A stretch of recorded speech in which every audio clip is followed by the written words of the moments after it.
দর্শক, নির্বাচনের খবর সংগ্রহে বিভিন্ন জায়গা থেকে আমাদের সাথে যুক্ত হচ্ছেন সহকর্মীরা, দেশের বিভিন্ন প্রান্ত থেকে যুক্ত হচ্ছেন তারা। আমাদের প্রতিনিধি আছেন রোকনুজ্জামান বগুড়ায়। এই মুহূর্তে আমরা একটু তার সাথে যোগাযোগ করতে চাই। রোকন, ভোট গ্রহণ তো শুরু হয়েছে ঠিক 7:30টায়।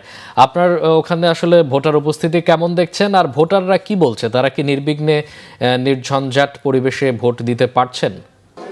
তারেক রহমান যেমন একটু আগে ঢাকা 17-তে ভোট দিলেন, এই বগুড়া 6 যে আসনটি, এই আসনেও তারেক রহমান দাঁড়িয়েছেন বিএনপির পক্ষে। এবং আমি এই বগুড়া 6 আসনেরই একটি ভোট কেন্দ্রে রয়েছি, যেটা শহরের প্রায় প্রাণকেন্দ্রে শিববাটি এলাকায়।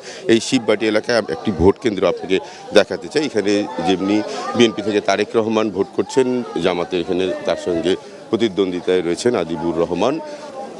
এই কেন্দ্রটিতেই তারেক রহমানের যে নির্বাচনী প্রধান এজেন্ট রয়েছেন এখানে, তিনি সকালবেলা ভোট প্রদান করেছেন ঠিক 7:30টার সময়। একইভাবে শহরের আরেকটি কেন্দ্রে আদিবুর রহমান, জামাতের যে প্রার্থী রয়েছেন, তিনিও ভোট প্রদান করেছেন। আমি আপনাকে দেখাতে চাই যে এই ভোট কেন্দ্রটিতে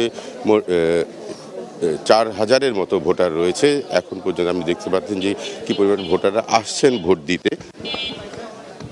এবং এখন পর্যন্ত ভোট পড়ার সংখ্যা, আমি একটু আগে প্রিজাইডিং অফিসারের সাথে কথা বলে যেটা জানতে পেরেছি, প্রায় 18 থেকে 20% ভোট এরই মধ্যে কাস্টিং হয়েছে। এবং আমি শহরের মধ্যে জেলা স্কুল, কর্নেশন স্কুল, তারপর হচ্ছে যে শহরের জলেশ্বরীতলা, বেশ কয়েকটি ভোট কেন্দ্রে পরিদর্শন করেছে। এখন পর্যন্ত কিন্তু বগুড়ায় কোথাও কোনো ভোট গ্রহণের মধ্যে কোনো উত্তেজনা বা কোনো বিশৃঙ্খলা লক্ষ্য করা যায়নি। এমন দেখাতে পারি যে নারী, পুরুষ, সংখ্যালঘু ভোটার, সব শ্রেণী পেশার ভোটারই কিন্তু ভোটে অংশগ্রহণ করছে। তবে আপনি যেটা জানেন যে আসলে ঢাকার বাইরে সকালের দিকে ভোটারদের উপস্থিতি তুলনামূলক একটু কম ছিল, যদিও বেলা বাড়ার সঙ্গে সঙ্গে কিন্তু আমরা দেখছি যে প্রচুর সংখ্যক মানুষজন ভোট কেন্দ্রে উপস্থিত হচ্ছেন। তবে এখন পর্যন্ত সুষ্ঠু এবং একটি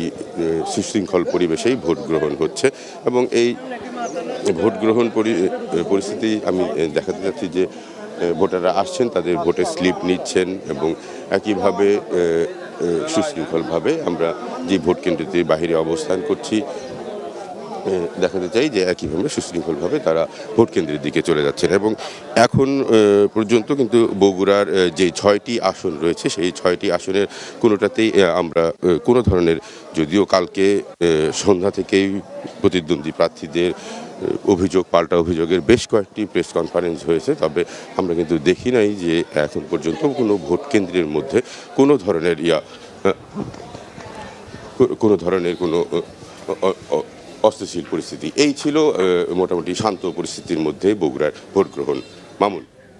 দর্শক, রোকনুজ্জামান জানাচ্ছিলেন বগুড়ার ভোট কেন্দ্রের ভোটের পরিস্থিতি।